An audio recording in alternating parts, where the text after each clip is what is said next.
तेजाब गर्दी का शिकार डॉक्टर महानूर को एयर एम्बुलेंस के जरिए कराची अस्पताल शिफ्ट कर दिया गया। वो under care plastic surgery admit है। डॉक्टर महानूर की तबीयत कैसी है और जिस्म का कौन कौन सा हिस्सा मुतासिर हुआ? 20% हिस्सा तेजाब से मुतासिर हुआ है। बहुत अफसोसनाक वाक़या है, बहुत ज़्यादा, क्योंकि एक वैसे तो आम लोग भी होते रहते हैं इस तरह के तेज़ाब गर्दी के वाक़यात, लेकिन एक सीनियर डॉक्टर का इस तरह मुतासिर होना वो भी हॉस्पिटल में। तो ये मुझे बताएं पहले से क्या सूरत हाल चल रही है और डॉक्टर महानूर की अब तबीयत वगैरह कैसी चल रही है, कौन से स्टेज पर है? बिस्मिल्लाहिर्रहमानिर्रहीम। देखें, ये जो तेज़ाब गर्दी का वाक़या हुआ इंतहाई काबिल मज़म्मत है। अभी जो डॉक्टर महानूर की सेहत के बारे में इंफॉर्मेशन ये है कि उनको कंजर्वेटिव मैनेज किया जा रहा था। अभी उनकी एक सर्जरी प्लान की गई है फेस की, क्योंकि देखें 3-4 दिन के बाद जो एसिड बन के अफेक्ट होता है वो आना शुरू हो जाता है। तो रिकन्स्ट्रक्टिव सर्जरी होगी प्लास्टिक सर्जरी डिपार्टमेंट की तरफ से। उनकी हालत तो ख़तरे से बाहर है, लेकिन चूँकि फेस का मामला है और फीमेल हैं तो नंबर ऑफ़ सर्जरीज़ प्लान की जाएंगी। कम से कम उनको 4 to 6 वीक का उनका ट्रीटमेंट चलेगा, तब जाके चीज़ें आस्ता आस्ता बहाल होंगी। अच्छा, मुझे ये बताइएगा उमर भाई कि हम देख रहे हैं कि इस तरह के जो वाक़यात हैं उसमें पहले भी होते रहे हैं, लेकिन ये एक इतना बड़ा वाक़या होना, तो आप समझते हैं कि क्या डॉक्टर्स भी अब महफूज नहीं रहे इस तरह की चीज़ों से? क्योंकि हम देख रहे हैं जो यंग डॉक्टर्स हैं वो भी क्या सोचेंगे। आप तो ज़्यादा एक सीनियर सर्जन है, लेकिन जो बाकी लोग हैं, बाकी यंग डॉक्टर्स का एक एहतजाज भी हुआ, प्रोटेस्ट भी हुआ, इस पर आप क्या कमेंट करेंगे बतौर एक सीनियर डॉक्टर होने? बिस्मिल्लाह। देखें, बिल्कुल आपकी बात दुरुस्त है। यंग डॉक्टर्स किसी भी टर्शियरी केयर हॉस्पिटल की बैकबोन होते हैं। मैं तो ये समझता हूँ कि यंग डॉक्टर्स, खुसूसन जो फीमेल डॉक्टर्स हैं, वो बड़े अपने आप को इनसिक्योर फील कर रही हैं कि एक बंदा आता है, लिफ्ट ऑपरेटर होता है, जेब में तेज़ाब डालता है और आके मुंह पे फेंक देता है। कोई रुकने वाला नहीं है, सिक्योरिटी नाम की कोई चीज़ ही मौजूद नहीं है। मतलब आपने प्राइवेट सिक्योरिटी गार्ड्स भी हायर किए हुए हैं, उनकी तादाद तो 300s में होती है, नज़र आपको 8-10 आ रहे होते हैं। तो ये हर चीज़ के पीछे आपको एक करप्शन मिलेगी। मुझे ये बताइएगा इस वक्त डॉक्टर महानूर किस हॉस्पिटल में मौजूद है और साथ ही साथ कौन से वार्ड है, और ये भी मुझे बताएं उनके घर वाले वगैरह के हवाले से क्या तफसीलात आपके पास सामने आ रही हैं, क्योंकि आप बड़ी गौर से इस चीज़ को देख भी रहे हैं। तो कौन अभी आ रहा है, उनके पास कोई मौजूद है, और क्या सिक्योरिटी के भी वहाँ कोई इंतजाम है? क्योंकि वज़ीर आला बलूचिस्तान भी पहुँचे थे, सरफराज बकरी साहब, उनसे भी उनकी मुलाकात हुई थी, तो ये सारा कुछ देखें इसमें देखें उनकी कज़न, उनके वालिद साहब वहाँ मौजूद हैं। आखान हॉस्पिटल है, आखान हॉस्पिटल की सिक्योरिटी मेजर बड़े स्ट्रिक्ट लिए गए हैं। स्पेशल केयर वार्ड में वो under care plastic surgery admit हैं, उनको कंजर्वेटिवली मैनेज किया जा रहा था। अब उनकी सर्जरियाँ प्लान की गई हैं, तो होपफुली इंशाल्लाह शी विल रिकवर सून। अच्छा, अभी तक कोई ऐसा बयान सामने है कि उनका कोई हुकूमत खर्चा उठा रही है, इस हवाले से कोई तफसील? देखिए, इस पर बलूचिस्तान गवर्नमेंट ने उनको कहा है कि वो उनको फैसिलिटेट करेंगे। मैं ये भी मुतालबा करता हूँ, चूँकि मैं पैट्रन इन चीफ भी हूँ IDA का पूरे पाकिस्तान का, कि आपका नेशनल लेवल पे जो खर्चा हो या इंटरनेशनल लेवल पे जो खर्चा हो वो आप बेयर करें। आप देखें, ये तो मिनिमम चीज़ है जो हम कर सकते हैं। जिसको मेंटल टॉर्चर होगा, जो उसकी बेचारे की जो यंग फीमेल के साथ जो आपने किया है, उसका जो डिप्रेशन होगा, जो एंजाइटी होगी, वो तो बात की बातें हैं।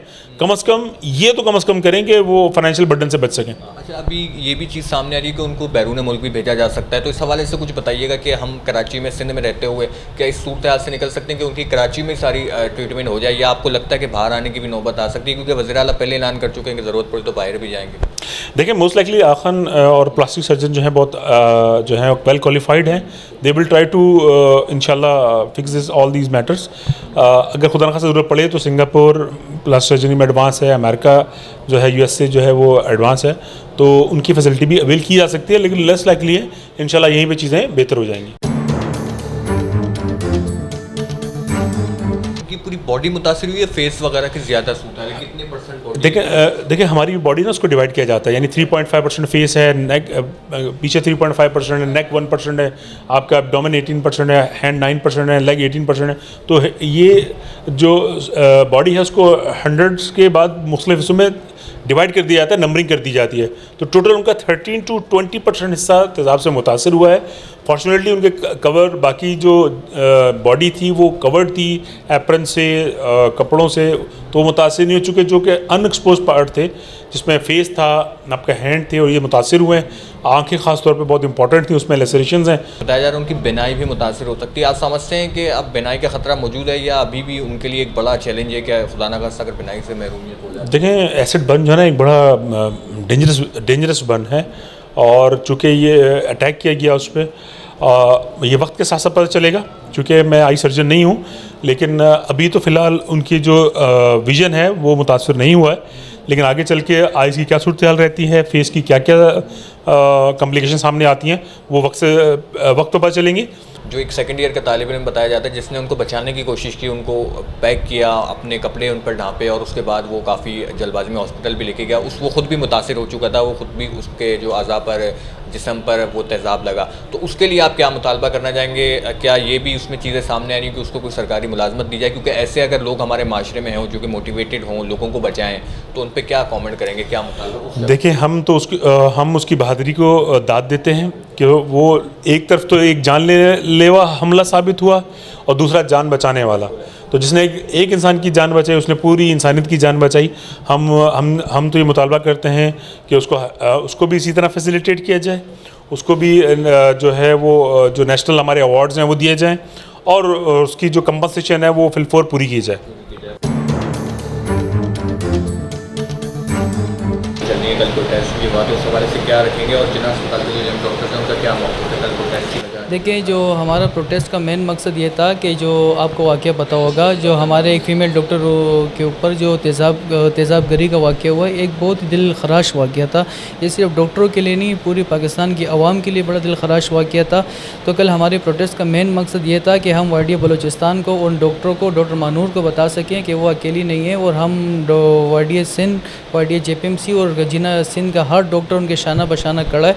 और हमारा मेन मौक़िफ़ ये था कि जैसे कि आपने देखा होगा उस बंदे को गिरफ़्तार किया और फ़ौरन उसको कत्ल कर दिया गया और सारे सबूत ख़त्म कर दिए गए। हमारा मेन मौक़िफ़ ये था कि उसकी पूरी इंक्वायरी की जाए और कोयटा में जो हालात हैं डॉक्टरों के लिए, दिन ब दिन कभी किसी डॉक्टर को अस्पताल से उठा लिया जाता है, कभी क्या, तो वहाँ पर सिक्योरिटी के निज़ाम को बड़ा सख्त किया जाए। और जिना के भी जो हमारे अस्पताल के भी थोड़ा सिक्योरिटी के निज़ाम वो ख़राब हो रहे हैं, उसको भी सिक्योरिटी निज़ाम को थोड़ा बेहतर किया जाए ताकि हम सेफ इन्वायरमेंट में अपने पेशेंट को सही तरीके से चेक कर सकें। क्या आप मुतमईन नहीं है कि उनको हलाक किया गया उस मुलजिम को? आपका ज़ाहिर दावा चेंज था, आपका मतलब था अरेस्ट होने के बाद उनसे इन्वेस्टिगेशन होती।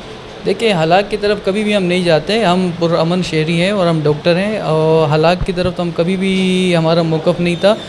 हमारा ये था कि उसको गिरफ़्तार करते, इंक्वायरी करते। वो तो एक मोहरा था, उसको भेजा किसने, उसने क्यों एक तेज़ाब फेंकने तक का ये नौबत आई, उसकी इंक्वायरी होनी चाहिए थी, ना कि उसको हलाक किया जाता। क्या समझते हैं, अभी जो हो गया वो तो हो गया, अभी मुस्तक़बिल में वज़ीर आला बलूचिस्तान सरफराज बख्ती से और फिर बलूचिस्तान हुकूमत से क्या दरख्वास्त करेंगे बतौर एक डॉक्टर होने के नाते, और क्या समझते हैं कि सिक्योरिटी के इंतजाम को ना सिर्फ कोयटा बल्कि पूरे पाकिस्तान में बेहतर बनाया जाए अस्पताल में?